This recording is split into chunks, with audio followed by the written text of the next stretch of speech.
శుభమస్తు. శ్రీరామ జయం. పట్టాభిషక్తుడు రాముడు. రాముల వారికి మాత్రమే పట్టాభిషేకం.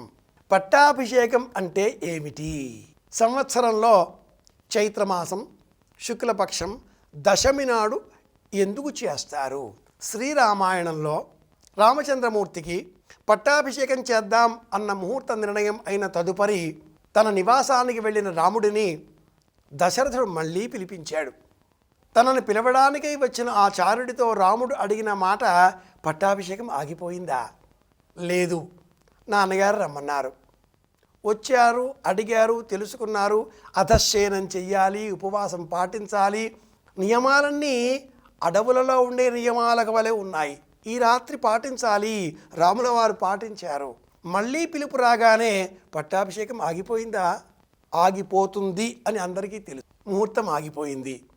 అనంతరం దశరథ మరణం, భరతుడు రావడం, రాముడిని ప్రార్థించడం, పాదుకలను తీసుకువెళ్ళి సింహాసనం పైన ఉంచి పాదుకా పట్టాభిషేకం. అనంతరం వాలిని సంహారం చేస్తాను, కిష్కింధా నగరానికి నిన్ను రాజును చేస్తాను. ఇది రాముడి మాట, శాసనం. వాలి సోదరుడికి పట్టాభిషేకం. ఇది మరొక సందర్భం. అడవిలో చెట్టు కింద చేసే పట్టాభిషేకం ఒకటి. వాలిని సంహరించిన అనంతరం సుగ్రీవుడికి కిష్కింధకు రాజుగా, అంగదుడిని యువరాజుగా చేసిన పట్టాభిషేకాలు వేరు. ఇక్కడితో అయిపోలేదు. సముద్రం చేరిన వద్ద ఆ సమయంలో రావణుని సోదరుడు విభీషణుడు రాముని ఆశ్రయం కోరగా సముద్రపు జలములతో లంకా నగరానికి ఈ విభీషణుడిని రాజ్యాభిషిక్తుడిని చేస్తున్నాను రాముడు అభిషేకం చేయడం, సామ్రాజ్యాభిషేకం. దేవస్యత్వా సవిత ప్రసవే అశ్వినో ఆర్ బాహుభ్యాం. ఇటువంటి మంత్రములతో 4 సముద్రముల నుంచి, అనేక నదుల నుంచి నీటిని సేకరించి ఒక వ్యక్తిని అభిషేకించిన అనంతరం అంగుళీయకాన్ని అలంకరింపజేయడం, పాదుకలను ధరింపజేయడం, కిరీటాన్ని అలంకరించడం, చేత దండమును అలంకరింపజేయడం, ఖడ్గమును అలంకరించడం. ఈ 5 అలంకారములతో చేసేదే పట్టాభిషేకం.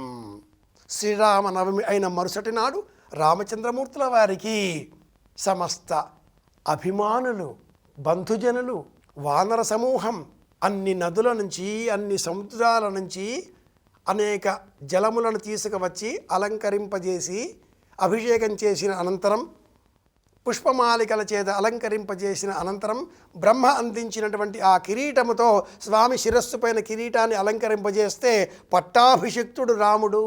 కిరీటము చేత శోభాయమానంగా ప్రకాశిస్తూ మన మనస్సు అనే సామ్రాజ్యానికి చక్రవర్తిగా ఉన్నాడు రాముడు.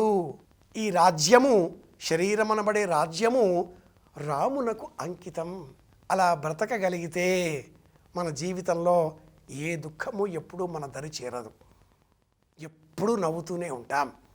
ఏం జరిగిన ఆనందం మనకే లభిస్తుంది. అప్పుడు మాత్రమే రామాయణాన్ని చదివిన అనుభూతి మనకు లభిస్తుంది. అప్పుడే మనం రామాయణాన్ని నిజంగా అర్థం చేసుకున్న వాళ్ళం అవుతాం. నిజమైన రాముడు ఎవరో ఈ పట్టాభిషేకం మనోసామ్రాజ్యానికి రాముడిని అభిషేకం చేసిన అనంతరమే మనకు అర్థమవుతాడు. ఆ రాముడి పేరే ఆనందరాముడు. లేకపోతే కౌసల్యారాముడు, దశరథరాముడు, పట్టాభిరాముడు, ఇలా కోదండరాముడుగా అనేక రకాలుగా రాముడి దర్శనం చేసుకుంటూ ఉంటాం. కానీ నిజమైన రాముడి దర్శనం కానే కాదు. నిజమైన రాముడి దర్శనం కావాలి అంటే మనం ఆనందరాముడు అంటే ఎవరో తెలుసుకోవాలి.